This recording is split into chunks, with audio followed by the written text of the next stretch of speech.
I'm Dr. Laura Murillo, President and CEO of the Houston Hispanic Chamber of Commerce. We're happy to be here on television with the first Latina to serve as the chair of Metro. As you know, Metro is so important to this city, and it's going to make sure that we can get to and from all parts of the region. With her leadership and that of the board of directors and others, we are happy to tell you that Metro's on the move. We're going to talk about Metro now. We're going to talk about Metro next. Thank you, Elizabeth. Thanks for joining us. Thank you for having me, Laura. This is a great opportunity to talk about what's happening at Metro. So I really appreciate you taking the time to invite me. Absolutely. So it's a hot topic. I think you would agree. And transportation is so important with so many people wanting improved transit, so many sporting events and other activities coming to this great city of ours. And so among them is this growing demographic that is the Hispanic demographic, with more than 45% of the population being Hispanic. And if you would kindly tell us, what are some plans there to specifically address some of those needs?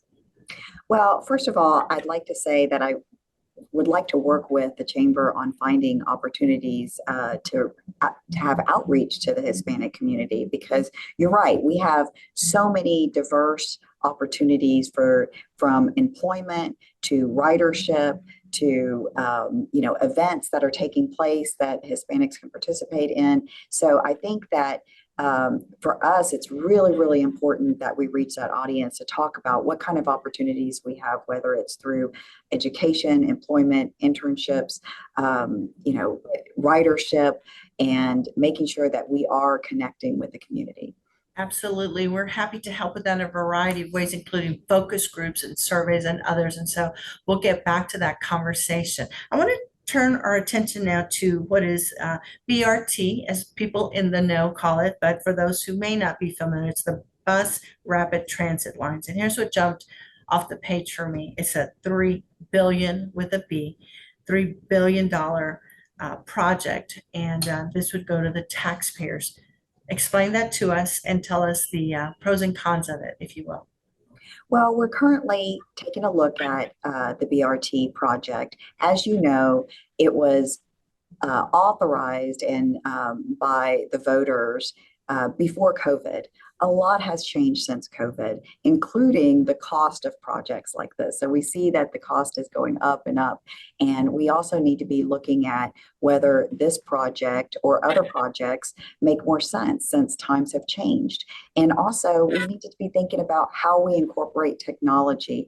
Technology, I think, will give us a lot of opportunity to look at things that we haven't considered in the past, like, for example, rideshare or microtransit, and really decide what's going to work best for us now and into the future.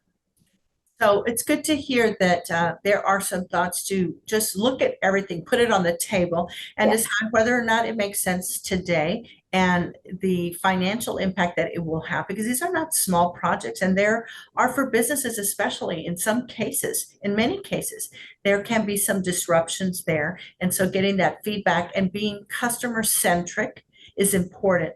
Talk to us about that focus. So for me, the number one thing that I want to tie everything we do to is our customer. And we want to make sure that that everything we do ties to ridership. How are we increasing ridership? How do we become the metro that people choose to use versus are dependent on using? And so that's how we're going to increase ridership, by focusing on what's important to our customers. Our customers want to be safe.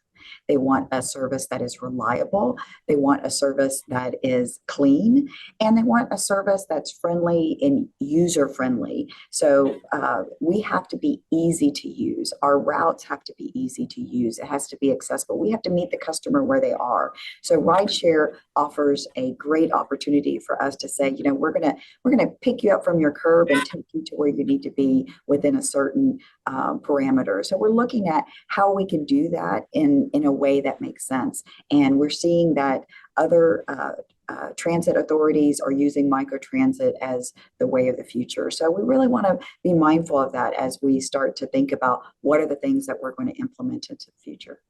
Well, it's a big task. I know you're up to it, and the team at Metro is too. And our Mayor Whitmire has made an excellent choice in selecting you to lead this charge. Please know the Houston Hispanic Chamber of Commerce and many others in the city want you and Metro to succeed.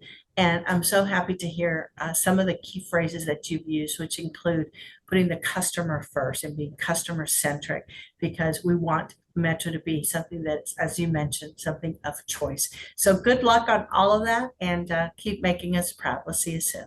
Thank you. Appreciate you.